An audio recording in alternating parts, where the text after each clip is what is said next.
Siapa AHY? Dicueki Gibran di Batu Jajar tak jabat tangan, Prabowo sebut bisa jadi saingan Pilpres. Ada yang tak biasa saat upacara gelar pasukan operasional dan kehormatan militer di Batu Jajar, Kabupaten Bandung Barat, Jawa Barat, Minggu, 10 Agustus 2025. Sejumlah pejabat tinggi negara ikut hadir dalam upacara tersebut, di antaranya Wakil Presiden Gibran Rakabuming Raka dan Menko Infrastruktur Agus Harimurti Yudhoyono, AHY. Interaksi keduanya jadi sorotan dan mencuri perhatian. Gibran Rakabuming Raka nampak melewati AHY tanpa menjabat tangan Menko Infrastruktur tersebut. Pada momen tersebut, Gibran nampak melewati AHY dan langsung menyalami Jaksa Agung ST Burhanuddin. Setelah itu, Wakil Prabowo Subianto tersebut memilih melanjutkan perbincangan dengan pejabat lain. Gibran Rakabuming Raka pun tak menyalami satu persatu menteri-menteri yang hadir pada momen tersebut.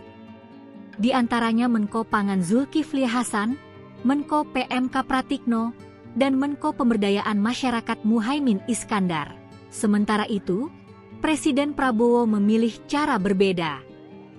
Prabowo tampak menyalami semua menteri saat upacara tersebut. Lantas, siapa sebenarnya AHY? AHY sendiri dilantik menjadi Menteri Koordinator Bidang Infrastruktur dan Pembangunan Kewilayahan pada 21 Oktober 2024 lalu. Sebelumnya, AHY pun sempat menjabat sebagai Menteri Agraria dan Tata Ruang Merangkap sebagai Kepala Badan Pertanahan Nasional. Di bidang politik, AHY menjadi Ketua Umum Partai Demokrat sejak 2020. Putra sulung Presiden SBY ini menjabat Direktur Eksekutif The Yudhoyono Institute, TI, pendiri AHY Foundation dan pendiri komunitas Overlanding Indonesia, sebuah komunitas penjelajah alam Nusantara. Sementara itu, Gibran Rakabuming Raka menjadi Wakil Presiden mendampingi Prabowo Subianto. Gibran dilantik menjadi Wakil Presiden pada usia 37 tahun.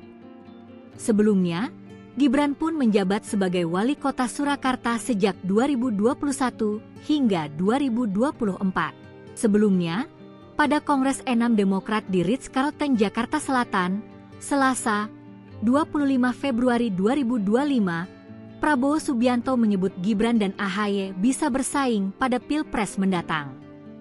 Menurutnya, usia keduanya yang masih muda dan mempunyai kesempatan maju di Pilpres. Prabowo kemudian menyinggung Presiden RI ke-7 Jokowi pernah mengalahkannya 2 kali dalam Pilpres, yakni 2014 dan 2019.